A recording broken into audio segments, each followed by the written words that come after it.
솔리데오 글로리아 1번 화학 제1장 제2강 시작하도록 하겠습니다. 자, 2강은 이제 우리가 실험을 통해서 이제 얻게 되는 일단 실험에서 이제 우리가 어떻게 측정을 하고 측정한 결과 즉 데이터들을 어떻게 처리하는지 그것에 대해서 이야기해 보도록 하겠습니다. 그래서 여러 가지 물리량이 있는데 어떤 물리량들이 있는지, 그리고 물리량에서 단위가 있겠죠. 그 단위가 어떤 것들이 있는지, 그리고 또 얻어지는 데이터의 숫자가 있습니다. 그 숫자가 우리는 유효 숫자라고 하는데, 유효한 숫자는 또 어떻게 정하는지, 그리고 계산을 곱하기든 나누기든 뭐 이런 계산을 할 적에 유효 숫자를 어떻게 처리하는지, 뭐 그런 것들에 대해서 그 계산을 어떻게 하는지 내용이 되겠습니다. 그래서 일단 우리가 측정을 하게 되면 그냥 어떤 숫자가 나오죠. 근데 그 숫자만 있으면 의미가 없어요. 그래서 뭐가 있어야 되냐면은 단위를 꼭 붙여야 됩니다. 그래서 단위가 여러 가지가 있을 수 있는데, 물리량마다 우리가 보통 세계적인 공통, 다시 말해서 국제 표준 단위를 시스템 인터내셔널 of unit 이렇게 그 표준 단위를 사용을 합니다. 그래서 보통 표준 단위로 있는 것이 질량, 그리고 질량, 그리고 길이, 그다음에 온도, 그다음에 물질의 양, 시간, 전류, 그다음에 광도, 이런 것들에 대해서 표준적인 단위들을 지금 정해놨어요. 그래서 질량은 킬로그램으로 표준을 했습니다. 길이는 미터로 했고, 온도는 켈빈이라고 하는 단위를 씁니다. 그 다음에 이제 물질량은 몰, 그리고 시간은 초, 그리고 전류는 암페어, 그리고 이제 조도, 명도는 밝기는 칸델라, 이런 걸 쓰는데, 이게 이제 상당히 큰 단위도 있고 작은 단위도 있고 그래요. 그래서 이제 이것들을 우리가 배수로, 10의 제곱배 배수로 표현을 해서 단위를 붙여주게 됩니다.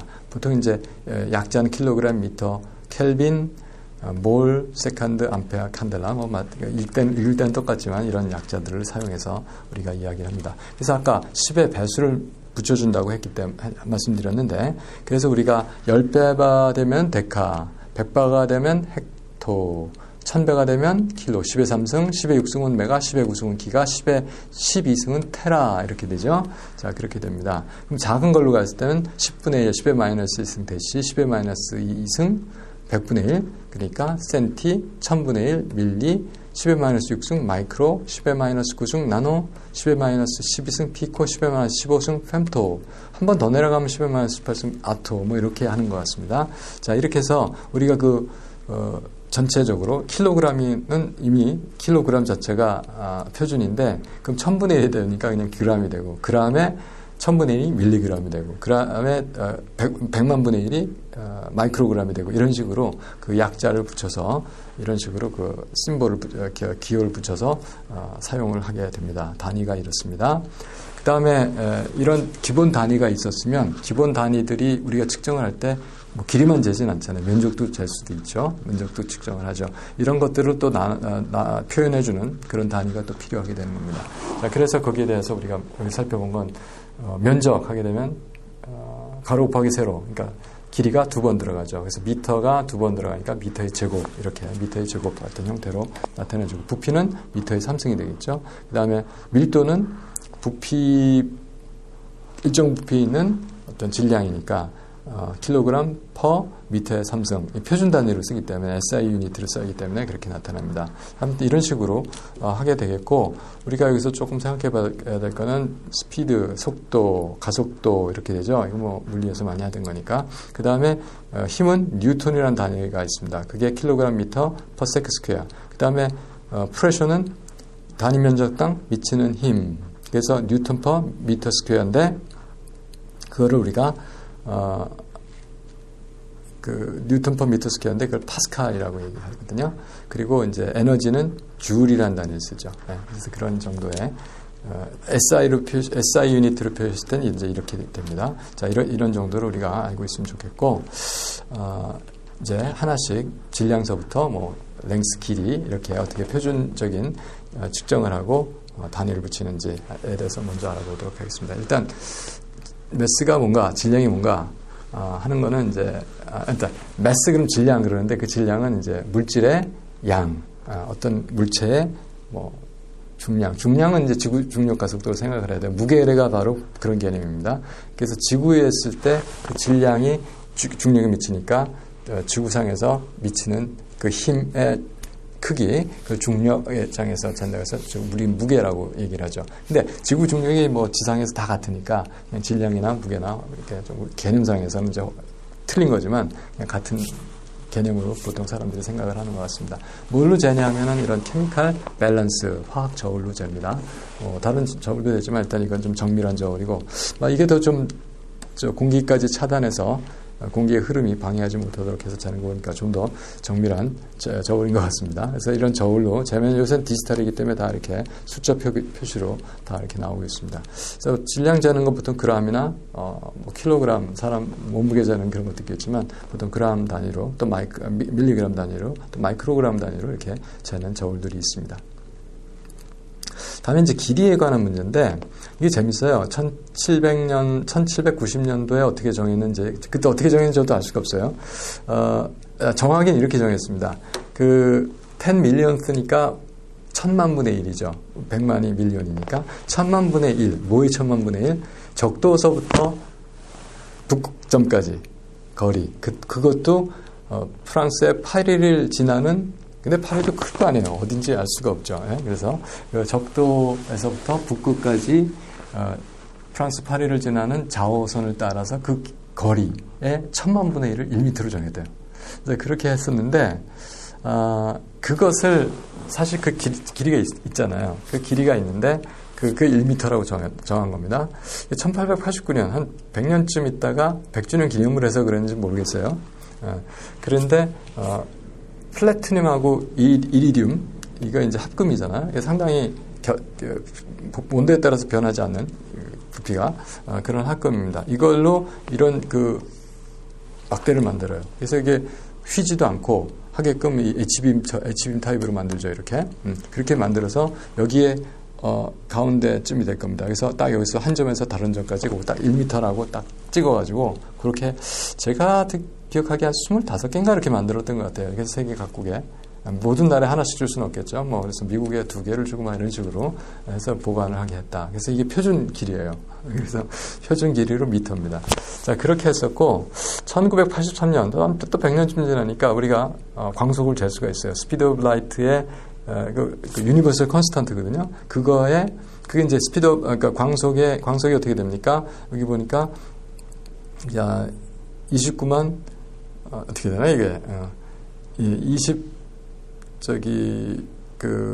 29만 9,792.458 킬로미터. 제가 기억하기에.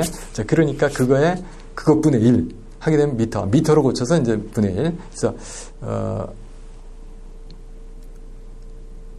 2억 9,900 어떻게 되나요? 79만 2,458분의 1 이렇게 해서 미터를 정했습니다. 스피드 오브 라이트는 이렇게 레이저로 측정을 할 수 있는 장비를 1983년 정도면 우리가 만들 수가 있었어요. 그다음에 이제 온도에 대해서 얘기를 하겠습니다. 이제 부피 맨 처음에 했던 것이 일단 질량을 했고 부피로 했고 온도. 이게 이제 우리가 다루는 기본적인 3대 상태 함수입니다. 상태 함수예요. 온도가 뭐냐? 상태 함수예요. 상태를 나타내는 값이거든요. 열적 상태를. 그래서 온도를 어떻게 재느냐면 이제 열적 평형에 있을 때 그 온도계의 상태를 보고 이게 몇 도다 이렇게 정하죠. 그러니까 온도계의 상태를 먼저 디그리를 쭉 표시를 해줘야 돼요. 그래서 여기서 보는 온도계는 사실 다 똑같은 온도계입니다. 눈금을 어떻게 매기냐의 문제죠. 그래서 페라나이트 방식이 있고 셀시우스 척도가 있고 켈빈 척도가 있습니다. 이 스케일이라고 하거든요. 그래서 페라나이트는 물의 어는 점을 32도 F, 다음에 셀시우스는 물의 어는 점을 0도 C 셀시우스 이렇게 했어요. 근데 이게 두 개는 디그리가 있는데 절대 온도라고 하는 켈빈은 디그리를 붙이지 않습니다. 도 사인을. 그래서 도 사인은 바로 요거 얘기하는 겁니다. 도 사인을 붙이지 않습니다. 그래서 이렇게 그리고 물에 끓는 점을 정상 1기압에서 끓는 점을 212F, 100도 C, 373K, 273. 사실은 373.12K 뭐 정확하게 하자면 그렇습니다. 273.15K 이렇게 정해놓고서 이제 여기도 100등분, 여기도 100등분. 그러니까 이 켈빈 스케일이나 켈빈 척도나 그 섭씨 온도나 그 도는 똑같이 써요. 그러니까 이거는 더하기 빼기만 해주면 되고요. 여기는 서로 상호 변환식이 있겠죠. 자, 그래서 이렇게 온도는 재주게 된다 이렇게 생각을 하시면 되겠습니다. 왜냐하면 여기는 180등분해서 그렇습니다. 자, 그렇게 온도에 대해서 우리가 알아봤고, 그럼 아까 유도 단위들이 있었는데 이제 부피는 길이가 3번 곱해지는 거죠. 그래서 일단 표준은 미터 큐브가 되고, 그 다음에 10cm, 10cm, 10cm 이거는 사실은 우리가 리터라고 하는 겁니다. 1리터. 그래서 그리고 1cm, 1cm, 1cm 우리가 밀리리터라고 한 거, 이건 리터라고 한 거. 자, 이런 식으로 하는데 이 부피는 우리가 실험실에서 측정할 때는 이제 뷰렛이라든지 그레이주티드 실린더라든지 또는 이제 주사기로도 해요. 네, 그리고 볼리메트릭 플라스크. 근데 사실 이런 거의 문제는 뭐냐면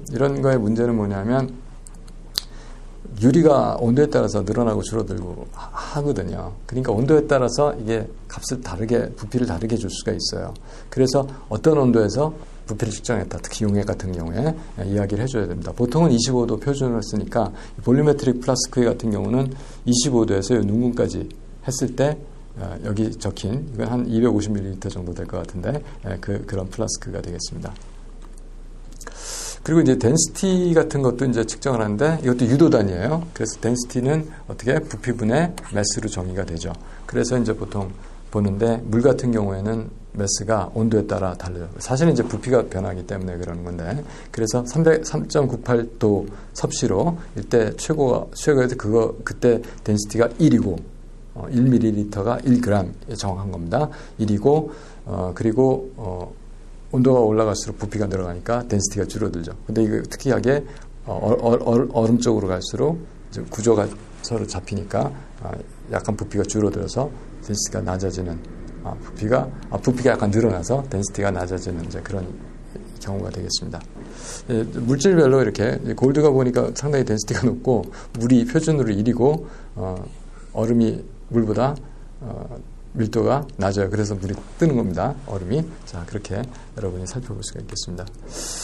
그러면 이제 측정을 하게 되면 데이터가 많이 나와요. 그럼 이것이 얼마나 좋은 데이터냐, 즉 정확하냐, 정밀하냐, 뭐 이런 얘기를 합니다. 우리는 뭐 정확한 거가 정밀하다고 그렇게 생각할 수 있는데 화학적으로는 이것이 좀 다른 이야기입니다.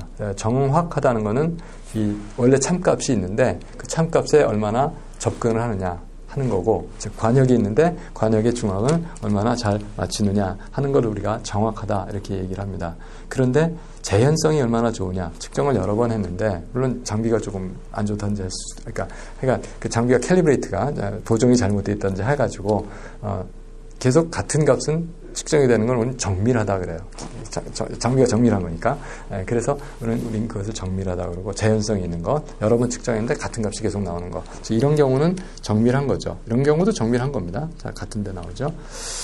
이게 이렇게 벗어났지만, 그런 경우를 우리는 정밀하다 이렇게 합니다. 그리고 그러니까 밑에 세 경우를 보면 이거는 정밀을 하는데 정확하진 않은 거. 그래서 good accuracy, good precision인데 poor accuracy. 이거는 정밀하기도 하고, 정확하기도 하고 정밀한 거. good accuracy, good precision이고, 이거는 정확하지도 않고 정밀하지도 않은 거. 이제 그런 경우가 되겠습니다. 그래서 우리는 정확하고 정밀한 좋은 장비를 가지고 정확하게 측정을 해야 된다 하는 말씀을 드리는 겁니다. 그 다음에 이제 어떻게 해서 우리가 그 유효 숫자를 정하는지에 대해서 말씀드리겠습니다. 저기가 보는 게 이제 그레듀이트 실린더가 있어요. 이 그레듀이트 실린더가 있는데 지금 이렇게 보면은 여기 있는 게 물이라든지 이런 액체가 들어 있습니다. 그래서 물이라든지 이런 액체가 있을 때 보면은 어떤 경우가 있냐면은 이렇게 눈금이 있잖아요. 눈금이 있는데 약간 밑에가 오래 내려가 있죠. 이렇게 그 물이 유리의 흡착력이 더 자기들의 응집력보다 흡착력이 더 좋아서 이렇게 메니스커스가 이렇게 그 곡면이 생기는 걸 메니스커스라고 합니다. 메니스커스라고 해요. 이 메니스커스가 아래로 볼록합니다. 그래서 우리는 어디를 재느냐 하면은 요걸 잠깐 지우고 바로 밑에, 제일 밑에를 여기를 재야 돼요. 여기를 재게 됩니다. 자, 그래서 이런 경우를 보면 우리가 이걸 딱 봤을 때 4하고 하나, 둘, 셋, 넷, 다섯 눈금까지 있는 건 확실하게 보이죠. 그래서 4.5는 확실합니다. 그 다음에 4.5하고 5까지는 확실한데 한 자리를 더해요. 왜 그러냐면 우리가 짐작으로 이 4.5하고 4.6, 4.5하고 4.6 사이를 짐작해서 할 수 있죠. 그러니까 제가 볼 때는 한 5보다 분명히 크고 한 6보다도 조금 클 것 같고 한 7 정도로 할까요? 7이나 6이나. 근데 짐작해서 제 생각엔 7 하겠습니다. 4.57 이렇게 합니다. 그럼 여기서 유효 숫자는 확실한 숫자에다가 하나 더 해서 세 자리 유효 숫자로 이걸 구할 수가 있습니다. 그래서 여기서 우리가 이 메스 실린더 또는 이제 브래주드 실린더에서 읽어서 하는 거는 4.57이 되겠고 여기 유효 숫자가 3개다 이렇게 정하는 거죠. 그런데 유효 숫자하고 관계없는 것들이 있어요. 일주일이 며칠이냐? 7일입니다. 그리고 뭐 우리 반에 학생이 몇 명이냐? 32명이었던 것 같아요, 어저께. 근데 뭐 30명이다. 이렇게 했을 때는 32, 다 확실하잖아요. 이건 확실한 거거든요. 자, 이런 경우는 유효 숫자를 따지지 않습니다. 이건 유효 숫자가 무한대로 있는 거예요. 자, 그리고 단위를 이렇게 서로 교환할 적에, 단위를 변환할 적에 그 인자들, 단위 인자. 그러니까 예를 들어서 1인치다. 죄송합니다. 이거 좀 다시 1인치다. 이럴 때 이것이 다시 밑에다 쓸게요. 자, 1인치다. 그러면 이게 2.54cm거든요. 이렇게 단위를 정했으면, 이런 변환을 했으면 2.54나 1인치나 이거는 유효숫자 관계가 없는 거예요. 이건 정확한 숫자. 이렇게 단위 변환에 사용되는 숫자는 정확한 숫자다. 이렇게 알아두시면 되겠습니다. 다음에 이제 그러면 이제 유효 숫자가 우리가 기록을 해요. 그러면 어떻게 기록을 하느냐의 방법이에요. 사실 우리가 유효 숫자를 어떻게 따지느냐 하는 방법인데, 그래서 이런 숫자가 나와요. 0이 주로 문제거든요. 0이. 그래서 4.803 했을 때 이 0이 유효 숫자냐? 유효 숫자입니다. 이건. 왜냐하면 모든 숫자가 다 여기서 유효 숫자예요. 그래서 유효 숫자가 여기 4개가 됩니다. 그 다음 거 보면은 0.00661 이렇게 했을 때 이 앞에 있는 0들, 이걸 우리가 플레이스 홀더, 자리만 차지해 주는 거예요. 이게 661이 아니고 0.00662이다. 이렇기 때문에 이렇게 앞에 있는 0들은 유효 숫자가 아닙니다. 그래서 여기서 유효 숫자는 6하고 1 해서 3개가 유효 숫자가 되겠습니다. 이것을, 이게 헷갈리니까 이렇게 딱 표현해줘요. 유효 숫자만 가지고 6.61하고 10n-3승 이렇게 표현해줍니다. 이런 것을 우리가 scientific notation 이라고 합니다. 사이언티픽 노테이션이라고 하는데, 이렇게 과학적인 방법으로 표시를 해주면 유효 숫자가 명확하게 나타나도록 할 수가 있습니다. 다음에 있는 거, 이런 거, 이것은 55.220하고 0까지 분명히 썼죠. 이것은 유효 숫자입니다. 유효 숫자이기 때문에 쓴 거예요. 그래서 이런 경우는 유효 숫자가 5개. 끝에 소수점 이하로 끝에 나오는 유효 숫자는 유효한 숫자입니다. 그 다음에 근데 소수점이 안 찍혔어요. 이런 경우는 이제 사실은 잘 모르는 겁니다. 이런 경우는 저희는 보통 유효 숫자가 3개다 이렇게 얘기를 합니다. 그런데 이것도 유효 숫자일 수가 있죠. 이것도 유효 숫자일 수가 있죠. 어떻게 그걸 확실하게 나타나냐 하면은 여기다가 0을 딱 쳐줘요. 점을 하나 딱 찍어요. 그렇게 되면 그것이 바로 34,200일 때 34200이 다 5개가 유효 숫자가 되는 겁니다. 그렇지 않으면 사실 끝에 있는 2개는 유효 숫자가 확실치 않습니다. 그래서 분명히 우리가 사이언티픽 노테이션으로 써서 이걸 3.42 곱하기 10의 1승, 2승, 3승, 4승으로 나타내거나, 만약에 유효 숫자가 4개였으면 0하고 나타내거나 이런 식으로 써줘야 되는 겁니다. 아니면 5개가 다 유효 숫자였다면 하나 더 써서 이렇게 나타나거나, 그러면 여기서 이거는 다 유효 숫자가 되는 겁니다. 소수점이 들어갔고 0이 나왔으니까. 예. 그다음에 유효 숫자를 가지고 이제 데이터 사이에 곱셈을 하든지 나눗셈을 하든지 이런 계산을 해야 될 때가 있어요. 그건 어떻게 하는 거냐면은 일단 곱셈 나눗셈에서는 유효 숫자를 일단 다 세요. 그래서 제일 적은 유효 숫자만큼 답이 되게끔 합니다. 여러분들이 이제 계산기로 계산을 하면 여러 단계에 거쳐서 계산하게 되는 경우가 있습니다. 그러면은 그냥 계산기로 편하게 끝까지 계산하세요. 중간중간에 이런 걸 하지 말고. 그리고 마지막에 거기에 들어갔던 값들 중에서 유효 숫자가 제일 적은 것만큼만 답을 하게 되면 됩니다. 자, 그런 요령이에요. 또 우리가 반올림하는 경우도 다 계산한 다음에 마지막 답에서 유효 숫자를 결정할 때면 반올림하는 겁니다. 자, 그래서 이런 경우에 이건 무슨 얘기냐면은 지금 제가 문제를 보니까 이거네요.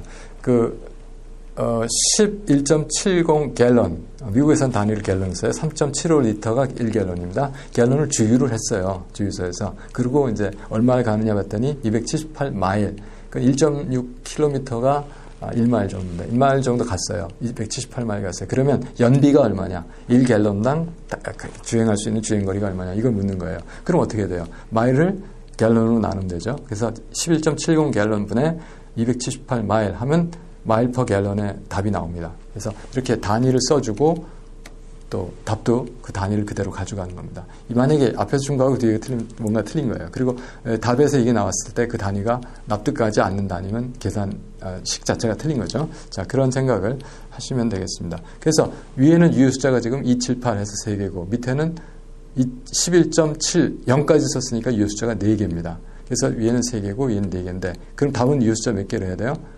3개로 해야 되죠. 그래서 이 계산기로 계산했더니 이렇게 많이 썼어요. 아, 이거 굉장히 정밀하네. 여기까지 다 쓰는 게 아니고 유효숫자 3개까지, 유효숫자 3개까지니까 이 3개까지만 쓰는 겁니다. 그런데 6이 있죠. 6은 하나 올려야 돼요. 그래서 23.8. 그래서 유효숫자 3개로 답을 하게 된 겁니다. 마일 퍼 갤런.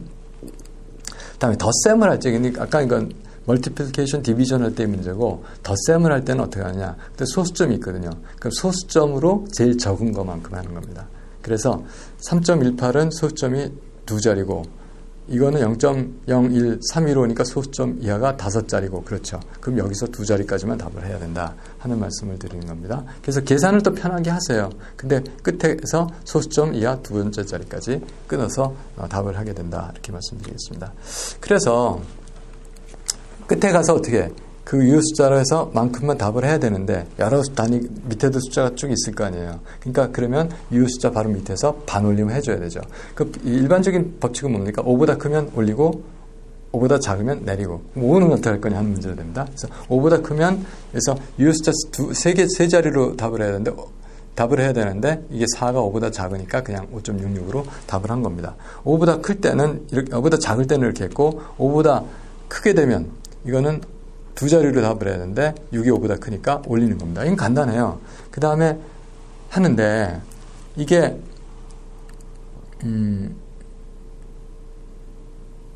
그래서 이거는 유효숫자 4자리로 해야 되는데 여기 이제 올릴 거냐 말 거냐 하는데 5가 나왔어요. 그때 어떻게 하냐. 뭔가 뒤에 있으면 무조건 올립니다. 그래서 4가 5가 된 거죠.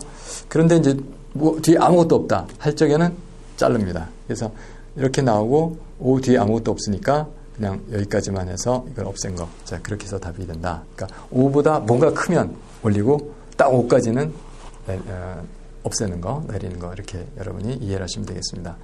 그 다음에 이제 계산을 할 적에 어떻게 하느냐 하면 이제 단위 변환을 주로 하게 돼요. 그래서 계산식 자체가 우리가 차원을 분석한다고 그러는데 아까 보면은 연비를 구하라. 그럼 마일 퍼 갤런이 나와야 되잖아요. 그래서 마일을 집어넣고 갤런을 집어넣고 계산했을 때 마일 퍼 갤런이 나오게끔. 그러면 분자에 마일이 들어갈 거고 분모에 마일이 들어갈 거고 분자에 마일이 들어갈 거고 분모에 갤런이 들어가야 된다. 이런 식으로 분석을 하게 되죠.